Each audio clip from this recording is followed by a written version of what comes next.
Selamat pagi kepada Miss Silvi selaku pengampu dosen mata kuliah akuntansi lanjutan 1. Pada kali ini, izinkan saya dan teman-teman saya untuk mempresentasikan materi PSAK 221. Sebelumnya, izinkan saya untuk memperkenalkan anggota kelompok kami. Perkenalkan, nama saya Maurana Nastasya dengan NIM 2024-50223, lalu ada Gabriel Pascalis dengan NIM 2024-50224, lalu ada Putri Shirley Aulia dengan NIM 2024-50226, Wildan Mahram Nugraha dengan NIM 2024-50229, Anggriani Aldes dengan NIM 2024-50250, Haura Nabila dengan NIM 2024-50384. Perkenalkan, nama saya Anggriani Aldes Prasasti dengan NIM 2024-50250. Jadi pada slide ini saya akan membahas mengenai pendahuluan PSAK 221, yaitu pengaruh perubahan kurs valuta asing. Nah, untuk latar belakangnya, jadi entitas itu dapat melakukan aktivitas internasional melalui transaksi dalam valuta asing dan kegiatan usaha luar negeri. Selain itu, laporan keuangan juga dapat disajikan dalam mata uang selain rupiah. Nah, tujuan dari PSAK 221 bertujuan untuk mengatur pencatatan transaksi dalam valuta asing. Selain itu juga mengatur penjabaran laporan keuangan kegiatan usaha luar negeri, terus mengatur penjabaran laporan keuangan ke dalam mata uang penyajian, dan menentukan perlakuan atas selisih kurs yang timbul. Nah, permasalahan utamanya yaitu menentukan kurs yang digunakan dan menentukan perlakuan akuntansi atas perubahan kurs serta menyajikan dampak perubahan kurs dalam laporan keuangan. Nah, selanjutnya di slide ini saya akan membahas mengenai ruang lingkup PSAK 221. Jadi ruang lingkup, jadi PSAK 221 ini diterapkan pada yang pertama transaksi dan saldo dalam valuta asing seperti piutang, utang, kas dalam mata uang asing. Terus yang kedua, kegiatan usaha luar negeri seperti konsolidasi laporan keuangan anak perusahaan luar negeri dan metode ekuitas. Yang ketiga itu ada penjabaran laporan keuangan dari mata uang fungsional ke mata uang penyajian. Nah, ada juga pengecualian ruang lingkup. Jadi, ruang lingkup ini tidak berlaku untuk instrumen derivatif valuta asing yang diatur dalam PSAK 109, instrumen keuangan. Terus yang kedua, akuntansi lindung nilai atau hedge accounting atas risiko valuta asing. Terus yang ketiga, lindung nilai investasi neto pada kegiatan usaha luar negeri.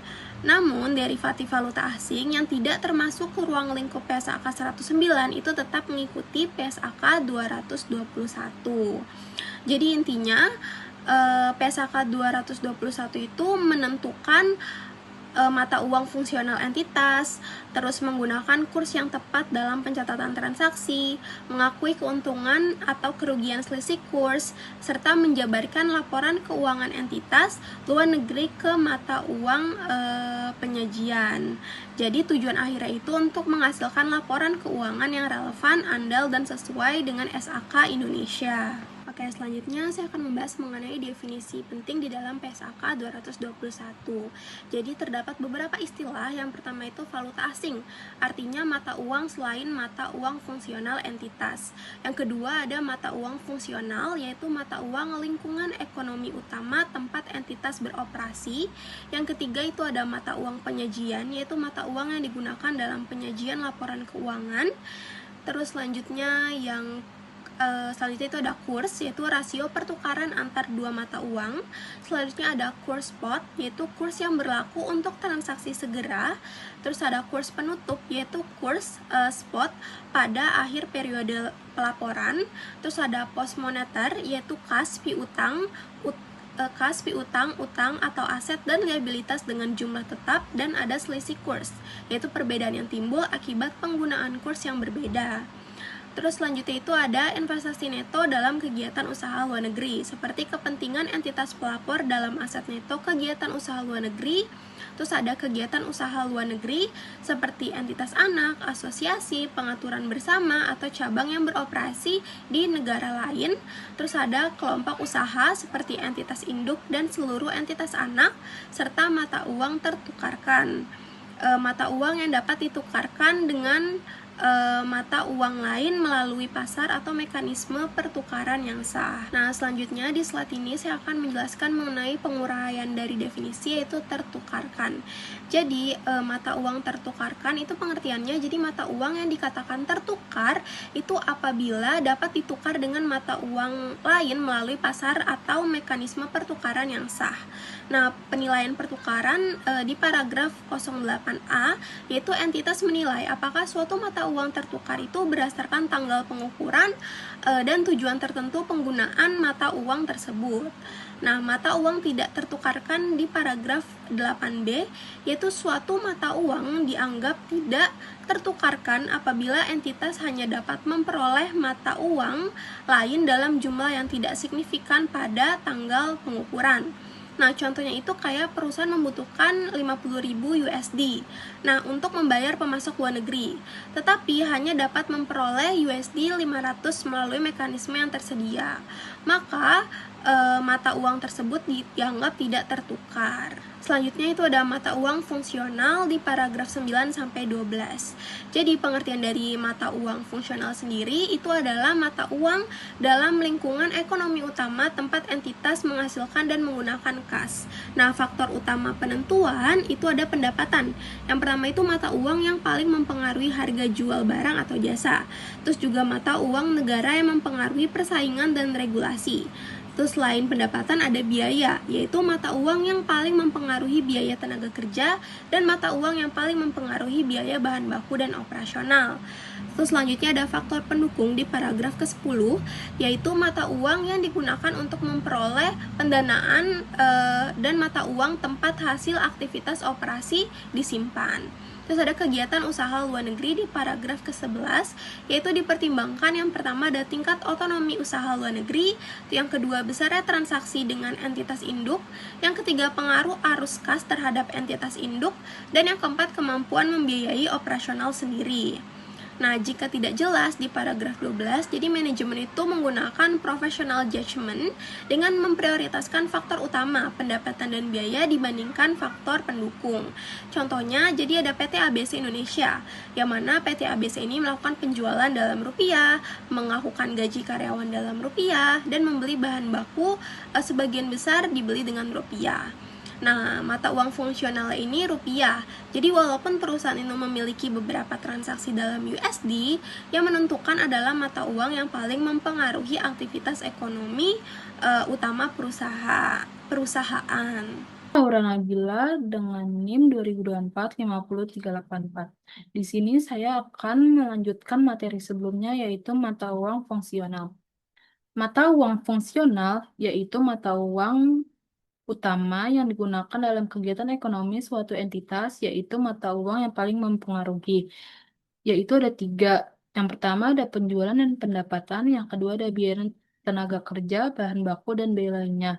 Yang ketiga ada arus kas operasional. Setelah ditetapkan, mata uang fungsional tidak boleh diubah sembarangan, yaitu perubahan hanya boleh dilakukan jika terjadi perubahan nyata pada transaksi, peristiwa, dan kondisi ekonomi yang mendasari bisnis perusahaannya.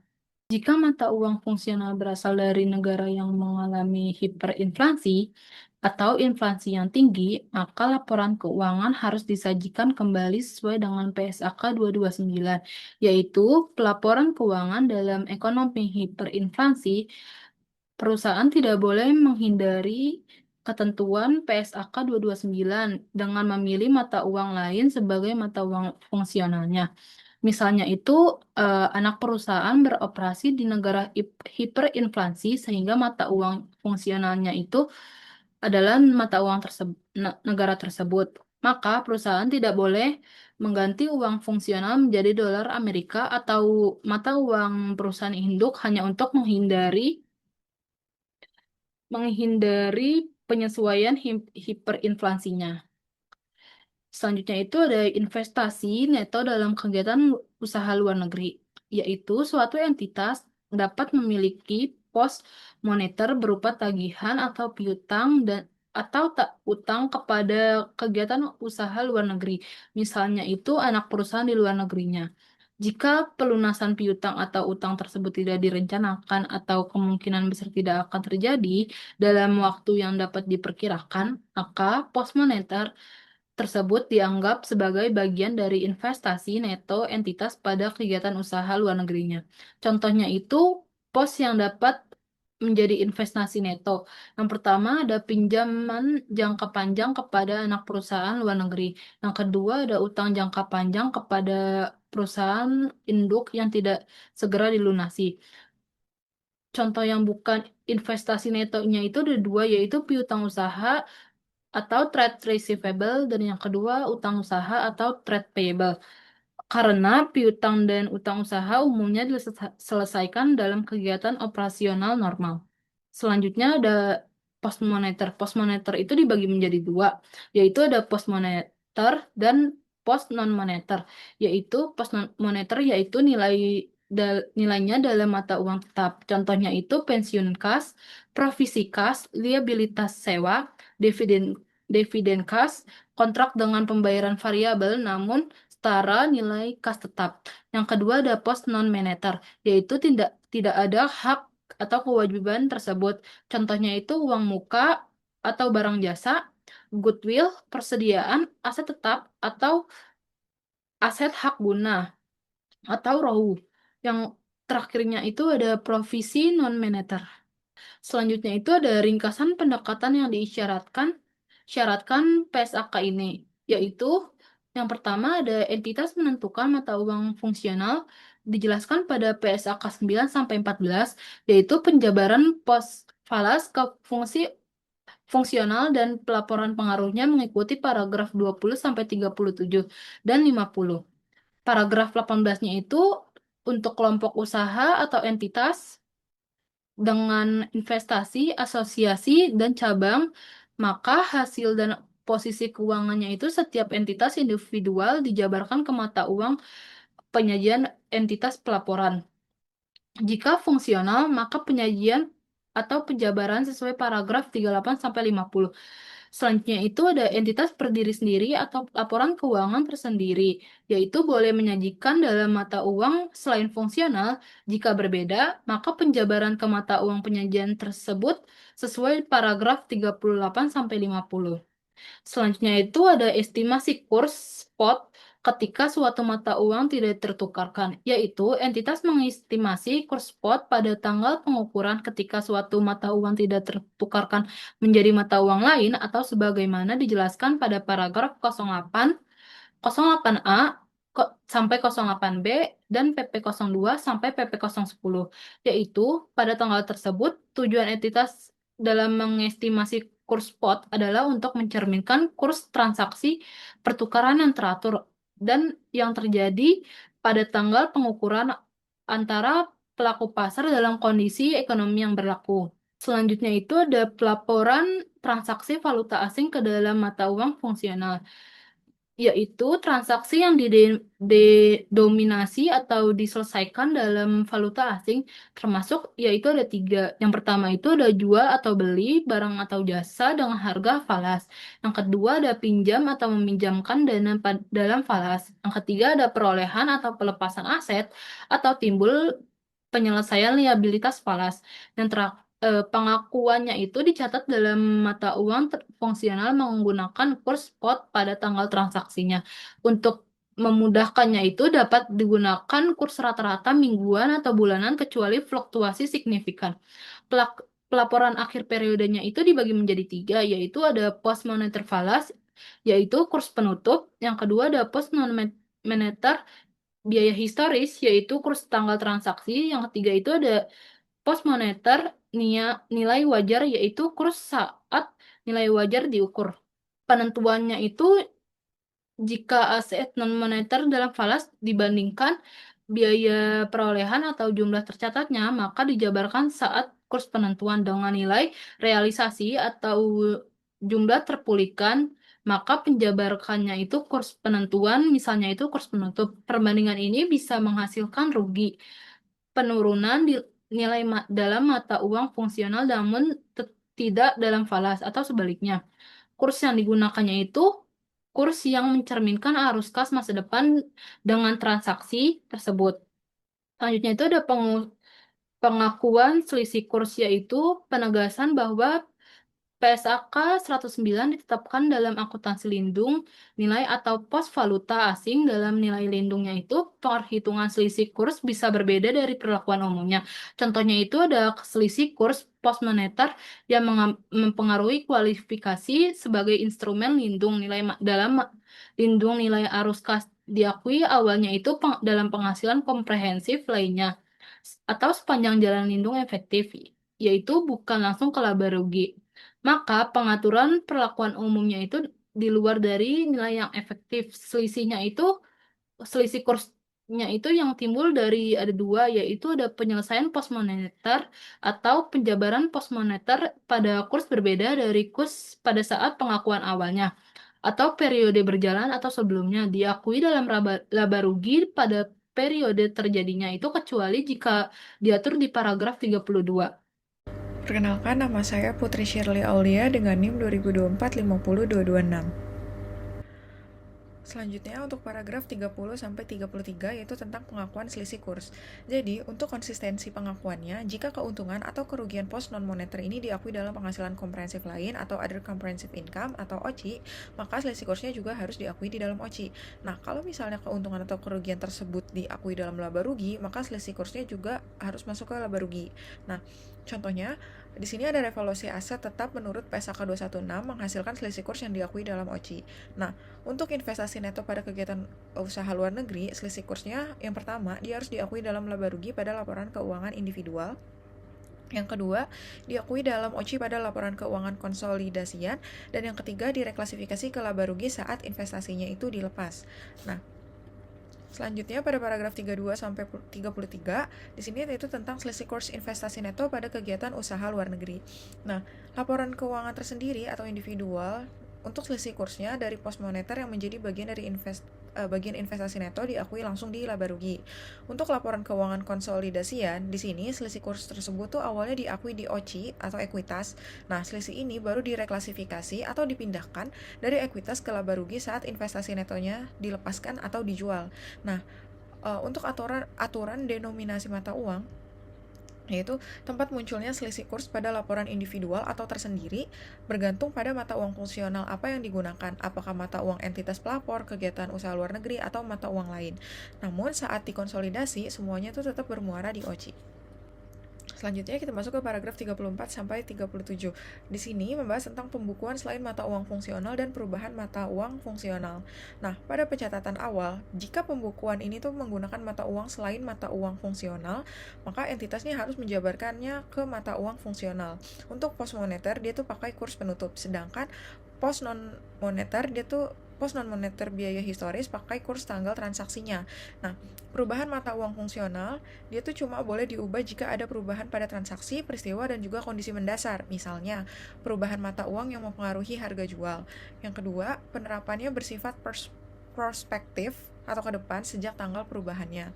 Dan yang ketiga, semua pos itu dijabarkan ke mata uang fungsional baru menggunakan kurs tanggal perubahan. Nah, untuk pos non-moneter, hasil penjabaran itu dianggap sebagai biaya historis baru. Selanjutnya, untuk paragraf 38 sampai 41 yaitu tentang penjabaran ke mata uang penyajian. Nah, jika mata uang penyajian umumnya rupiah kalau di Indonesia, ini tuh berbeda dengan mata uang fungsional. Prosedur penjabarannya dibedakan berdasarkan kondisi ekonomi. Yang A, kita akan membahas dulu tentang ekonomi non-hiperinflasi atau normal. Nah, untuk aset dan liabilitas, di sini tuh kursnya tuh kurs penutup atau closing rate pada tanggal pelaporan posisi keuangan. Sedangkan untuk pengalihan dan beban, kurs yang digunakan itu adalah kurs pada tanggal transaksi atau kurs rata-rata periode dapat digunakan jika tidak berfluktuasi secara signifikan.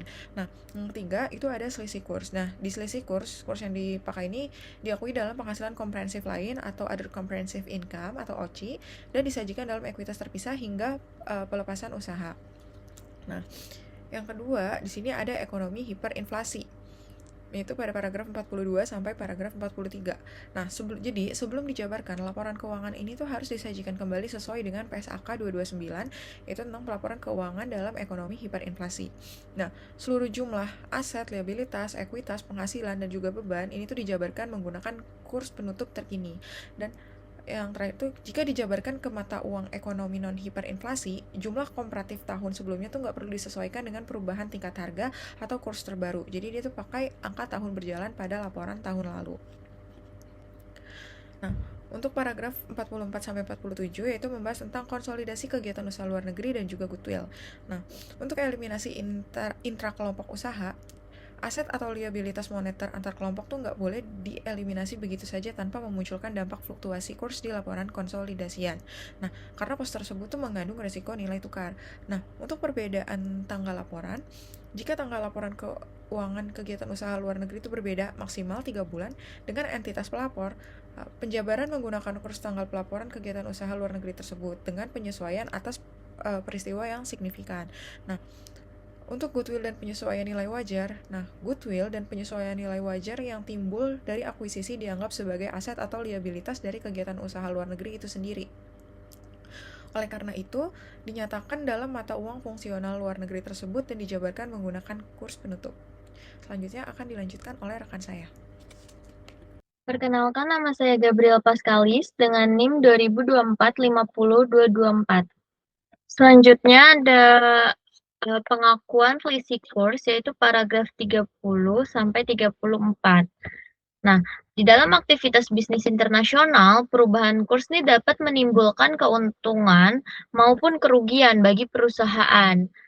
PSAK 221 ini menegaskan bahwa selisih kurs ini nggak dicatat secara sembarangan, tapi juga harus mengikuti perlakuan akuntansi dari transaksi yang mendasarinya.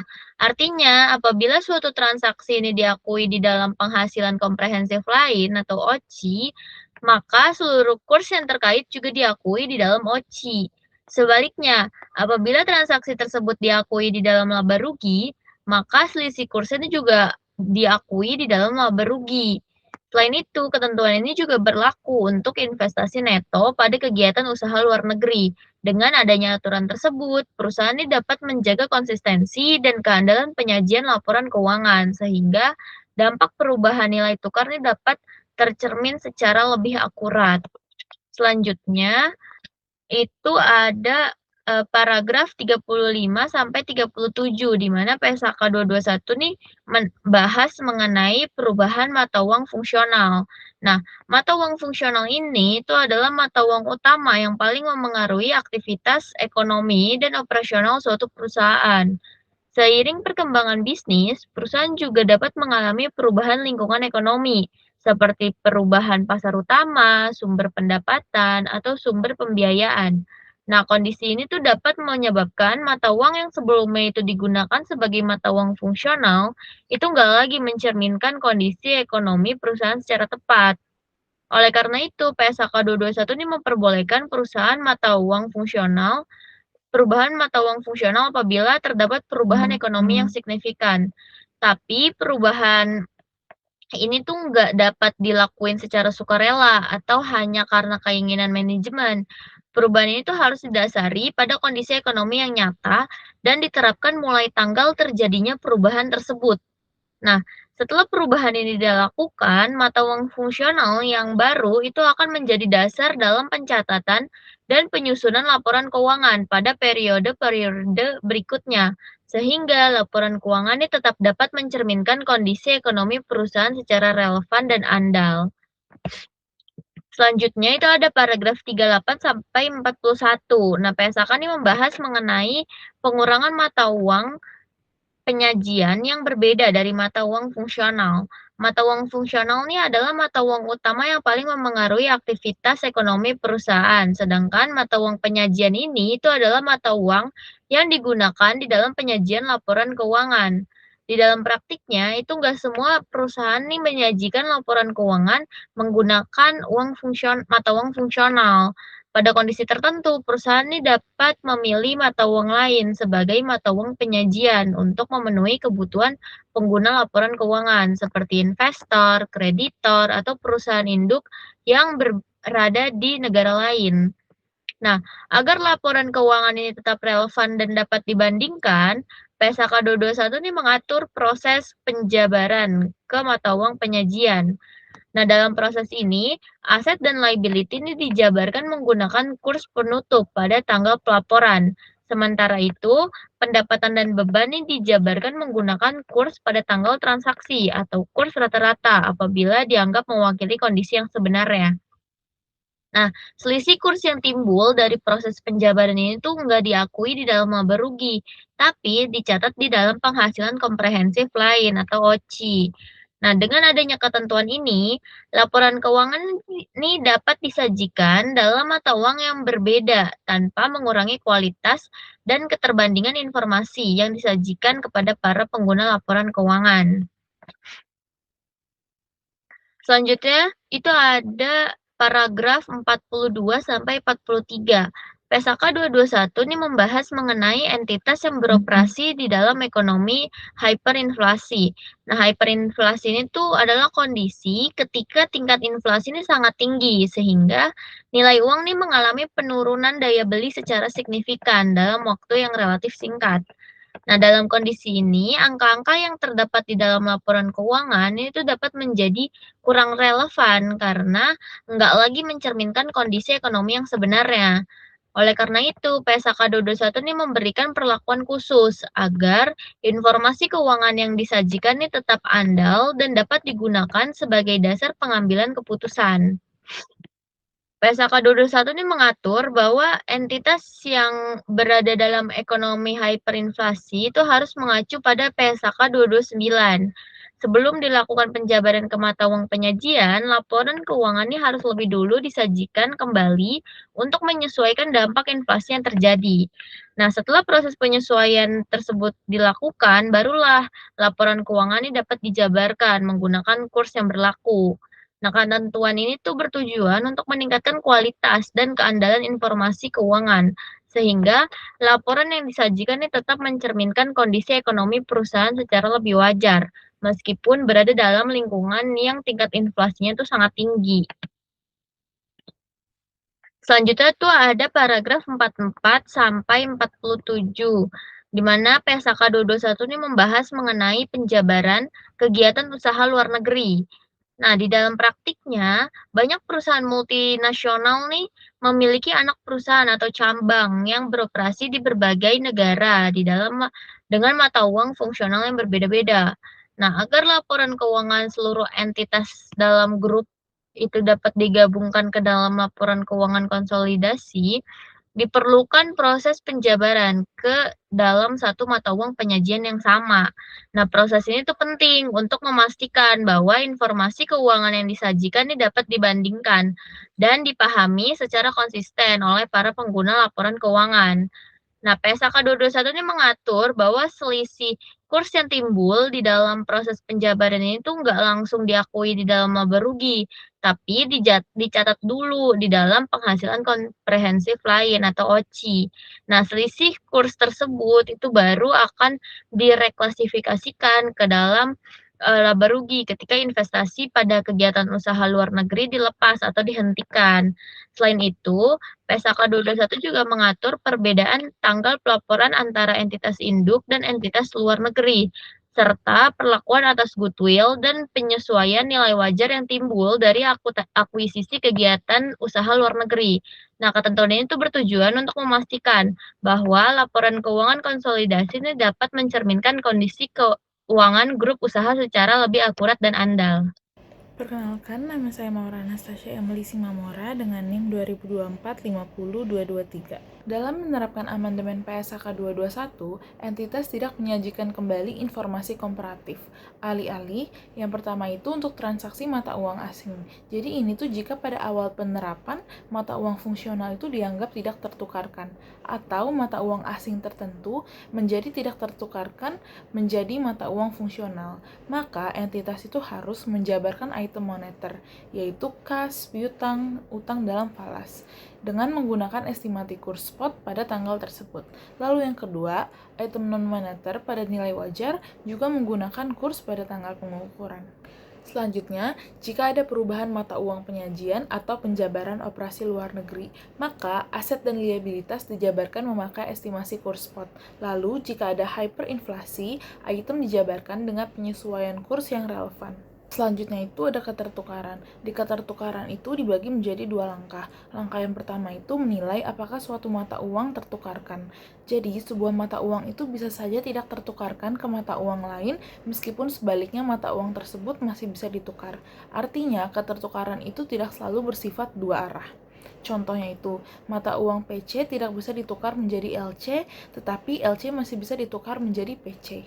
Selanjutnya ada faktor penilaian ketertukaran. Yang pertama itu ada jangka waktu, di mana kurs spot itu merupakan kurs untuk realisasi dengan segera. Namun, keterlambatan administratif normal misalnya pada hari libur, itu tidak langsung berarti tidak tertukarkan. Maka bergantung pada fakta dan juga kondisi yang ada. Lalu yang kedua, kemampuan memperoleh mata uang lain. Jadi ini tuh fokus pada kemampuan, bukan niat. Jika secara praktis bisa memperoleh mata uang lain, maka dianggap tertukarkan. Selanjutnya, pasar atau mekanisme pertukaran. Jadi harus ada pasar atau mekanisme yang menimbulkan hak dan kewajiban yang dapat dipaksakan secara hukum. Ini tuh ditentukan berdasarkan kondisi nyata. Selanjutnya, tujuan memperoleh mata uang lainnya. Yang pertama itu ada PP 06 sampai PP 07, yaitu ketertukaran bisa berbeda tergantung tujuannya. Tujuannya itu bisa untuk transaksi biasa, untuk aset atau liabilitas bersih, untuk investasi luar negeri. Contohnya itu, jika pemerintah bisa membatasi penggunaan mata uang, maka kurs berbeda untuk impor versus transfer modal atau pembatasan penggunaan tertentu. Lalu ada PP 08, realisasi aset neto. Direalisasinya itu dengan dividen, pengembangan hasil operasi, dan juga penjualan investasi. Lalu PP 09, penilaian terpisah. Jadi ketertukaran itu dinilai terpisah untuk setiap tujuan. Misalnya tujuan yang pertama itu untuk transaksi operasional, lalu tujuan yang kedua misalnya untuk pelaporan luar negeri. Perkenalkan, nama saya Widamah Ramnugraha Saputra dengan NIM 2024 50229. Oke, selanjutnya saya akan menjelaskan mengenai pembahasan terakhir dalam langkah 1, yaitu kemampuan untuk memperoleh hanya mata uang lain dalam jumlah terbatas. Nah, PSAK ini tuh menjelaskan bahwa suatu mata uang itu dapat dianggap tidak tertukarkan atau not exchangeable, walaupun masih ada kemungkinan memperoleh mata uang lain dalam jumlah tertentu. Nah, masalahnya itu bukan sekedar bisa atau tidaknya, melainkan cukup atau tidaknya sesuai dengan kebutuhan. Nah, misalnya perusahaan itu memiliki utang 10 juta dolar, tetapi pemerintah itu hanya mengizinkan perusahaan untuk membeli USD itu sebesar 50.000 dolar saja, which is itu nggak cukup tuh untuk memenuhi utangnya yang 10 juta dolar ini. Nah, walaupun secara teknis perusahaan masih bisa memperoleh USD tersebut, jumlah tersebut sangat kecil dibandingkan kebutuhan yang sebenarnya, maka mata uang tersebut dapat dianggap tidak tertukarkan. Oke, selanjutnya saya akan bahas mengenai langkah 2, yaitu mengestimasi kurs spot ketika suatu mata uang itu tidak tertukarkan. Nah, jika mata uang itu tidak tertukarkan, entitas itu harus tetap membuat laporan keuangan, sehingga kurs spotnya itu harus tetap ditentukan. Nah, makanya dari itu perusahaan itu harus mengestimasi kurs spotnya. Nah, PSAK ini tidak menentukan metode wajib atau metode yang ditentukan untuk menentukan kurs spotnya. Maka dari itu, entitas itu boleh menggunakan yang pertama, kurs yang masih dapat diobservasi tanpa penyesuaian, atau yang kedua itu teknik estimasi lainnya. Tujuannya itu untuk menghasilkan kurs yang paling mencerminkan kondisi ekonomi yang berlaku pada tanggal pengukuran. Nah, yang pertama itu menggunakan kurs yang dapat diobservasi tanpa penyesuaian. Jika masih tersedia kurs yang dapat diamati di pasar, kurs tersebut dapat digunakan sebagai dasar estimasi. Nah, di sini ada dua sumber kurs yang dibedakan. Yang pertama itu kurs untuk tujuan lain, yaitu kurs yang tersedia untuk tujuan berbeda dapat dipakai. Contohnya itu tidak bisa memperoleh USD untuk membayar dividen, tetapi memperoleh USD untuk impor bahan baku. Nah, kurs impor tersebut dapat dipertimbangkan. Lalu yang kedua itu kurs pertama setelah ketertukaran pulih. Jika kemudian pembatasan dicabut dan mata uang kembali bisa dipertaruhkan, kurs pertama yang muncul dapat digunakan sebagai referensi estimasinya. Oke, yang selanjutnya itu menggunakan kurs yang dapat diobservasi untuk tujuan lain. Nah, kadang suatu mata uang itu tidak dapat dipertukarkan untuk suatu tujuan, tetapi masih dapat dipertukarkan untuk tujuan lain. Contohnya itu perusahaan bisa memperoleh dolar untuk impor barang, tetapi tidak bisa memperoleh dolar untuk membayar dividen. Nah, dalam situasi seperti ini, entitas itu boleh menggunakan kurs yang tersedia untuk impor jika kurs tersebut masih mencerminkan kondisi yang relevan. Nah, faktor yang harus dipertimbangkan saat menilai kurs yang dapat diobservasi ini, yang pertama itu apakah terdapat beberapa kurs yang dapat diobservasi. Nah, entitas ini perlu melihat atau menilai kurs yang tersedia seperti kurs resmi, kurs preferensi, kurs penalti, atau kurs pasar. Nah, jika terdapat beberapa kurs, entitas ini harus memilih kurs yang paling mencerminkan kondisi ekonomi yang berlaku, karena keberadaan banyak kurs dapat menunjukkan adanya intervensi dari pemerintah. Lalu yang kedua, yaitu tujuan mata uang ditukarkan. Nah, kurs yang digunakan harus disesuaikan dengan tujuan transaksi. Misalnya, kurs khusus untuk impor pangan, obat-obatan, atau barang strategis mungkin tidak tepat digunakan untuk transaksi investasi, pembayaran dividen, atau pelunasan utang. Lalu yang ketiga adalah sifat kurs. Itu entitas ini perlu mempertimbangkan bagaimana kurs tersebut terbentuk. Kurs yang terbentuk secara bebas di pasar umumnya lebih mencerminkan kondisi ekonomi yang sebenarnya dibanding kurs yang ditetapkan pemerintah, karena mencerminkan mekanisme permintaan dan penawaran. Yang terakhir adalah frekuensi kurs dimutakhirkan. Itu kurs yang diperbarui secara rutin, misalnya setiap hari, biasanya lebih representatif terhadap kondisi ekonomi terkini. Sebaliknya, kurs yang jarang diperbarui dapat menjadi kurang relevan karena mungkin tidak lagi mencerminkan keadaan pasar saat ini. Lalu menggunakan kurs selanjutnya terawal. Nah, kadang pada tanggal pelaporan itu ada mata uang yang tidak tertukarkan, tidak dapat ditukarkan, sehingga kurs spotnya tidak ada. Nah, kalau seperti itu, entitas ini dapat mempertimbangkan kurs selanjutnya terawal. Maksudnya itu, kurs pertama yang muncul setelah pasar kembali normal seringkali menjadi indikasi terbaik mengenai nilai tukar yang sebenarnya pada saat sebelumnya. Maka entitas atau perusahaan itu dapat menggunakan kurs pertama saat pasar kembali normal. Lalu faktor penilaian kurs selanjutnya terawal. Nah, ada beberapa faktor yang harus diperhatikan dalam menggunakan kurs selanjutnya terawal. Yang pertama itu jarak waktu. Itu dalam menggunakan kurs selanjutnya terawal, entitas ini perlu mempertimbangkan jarak waktu antara tanggal pelaporan dan tanggal tersedianya kurs tersebut. Semakin dekat tanggal kurs dengan tanggal pelaporan, semakin relevan kurs tersebut untuk digunakan sebagai dasar estimasi. Misalnya jika tanggal pelaporan ada 31 Desember dan kurs pertama tersedia pada 2 Januari, maka kurs tersebut umumnya lebih representatif dibandingkan kurs yang baru tersedia beberapa bulan setelahnya. Lalu yang kedua adalah tingkat inflasi, yaitu entitas juga perlu mempertimbangkan tingkat inflasi di negara yang terkait. Jika negara mengalami inflasi tinggi atau hiperinflasi, perubahan harga dan nilai tukar dapat terjadi dengan sangat cepat. Dalam kondisi tersebut, kurs yang muncul setelah pembatasan pertukaran dicabut mungkin tidak lagi mencerminkan kondisi ekonomi yang berlaku pada tanggal pelaporan, sehingga relevansinya perlu dievaluasi secara cermat. Nah, kalau misalnya tidak menggunakan kurs selanjutnya terawal, perusahaan juga dapat menggunakan teknik estimasi lain, yaitu saat tidak ada kurs yang dapat diobservasi, lalu kurs yang tersedia tidak memadai. Nah, maka entitas ini boleh menggunakan teknik estimasi lain. Contohnya itu adalah model valuasi, teknik statistik, pendekatan pasar, dan pendekatan ekonomi lainnya. Oke, selanjutnya adalah pengungkapan ketika mata uang ini tidak tertukarkan. Nah, perusahaan itu harus mengungkapkan beberapa informasi yang cukup agar pengguna laporan keuangan memahami dampak dari kondisi mata uang yang tidak tertukarkan ini. Nah, informasi yang wajib diungkapkannya itu antara lain yang pertama adalah mata uang yang tidak tertukarkan dan sifat pembatasannya, termasuk penjelasan mengenai alasan mengapa mata uang tersebut tidak dapat ditukarkan. Lalu jenis transaksi yang terdampak oleh kondisi mata uang yang tidak tertukarkan. Yang ketiga adalah jumlah aset dan liabilitas yang terdampak oleh ketidaktertukaran mata uang tersebut. Lalu yang keempat adalah kurs spot yang digunakan, yaitu apakah entitas menggunakan kurs yang dapat diobservasi tanpa penyesuaian atau kurs hasil estimasi. Lalu yang kelima adalah proses estimasi yang digunakan, termasuk teknik estimasi, input, dan asumsi signifikan yang digunakan dalam membentuk kurs spot. Yang terakhir ada risiko yang timbul akibat ketidaktertukaran mata uang ini, termasuk exposure entitas terhadap risiko tersebut, dan dampaknya terhadap posisi keuangan dan kinerja entitas. Nah, yang terakhir adalah pengungkapan untuk kegiatan usaha luar negeri. Nah, bagian ini itu berlaku ketika yang tidak tertukar adalah mata uang fungsional kegiatan usaha luar negeri atau mata uang penyajian kegiatan usaha luar negeri. Maka yang harus diungkapkan antara lain adalah A. Informasi identitas kegiatan usaha luar negeri. Yang harus diungkapkannya nama entitas, statusnya anak perusahaan, asosiasi, venture bersama, atau cabang. terus lokasi operasinya. Lalu yang B adalah ringkasan informasi keuangan, yaitu pengguna laporan keuangan perlu mengetahui kondisi keuangan kegiatan usaha di luar negeri tersebut. Yang C adalah dukungan keuangan yang mungkin diperlukan. Yang harus diungkapkannya adalah perjanjian pendanaan, jaminan, dan komitmen bantuan keuangan. Nah, cukup sekian materi PSAK yang bisa kelompok kami presentasikan. Mohon maaf apabila ada kesalahan atau kekurangan.